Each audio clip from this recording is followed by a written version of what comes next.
తులసి factory మూయించడం ఖాయమని తులసి వాళ్ళ చెల్లె లాస్యాకి చెప్తుంది. అప్పుడే తులసి వాళ్ళ ఫ్యాక్టరీకి సీల్ చేసే వాళ్ళు వస్తారు.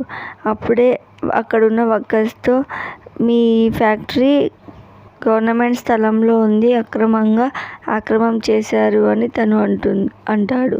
అప్పుడే లాస్య నిజంగానే ఆ ఫ్యాక్టరీ డాక్యుమెంట్స్ లొసుగులో ఉన్నాయంటావా అని లాస్య వాళ్ళ చెల్లెతో అంటుంది. అప్పుడే నా కళ్ళతో చూశాను, నా అనుభవంతో చెప్తున్నాను, పక్కా ఆ ఫ్యాక్టరీ మూత పడుతుంది అని తులసి వాళ్ళ చెల్లె అంటుంది. అప్పుడే వర్కర్స్ అందరూ అడ్డుకుంటారు తనని. సార్ ప్లీజ్ సార్ అని అందరూ అంటారు.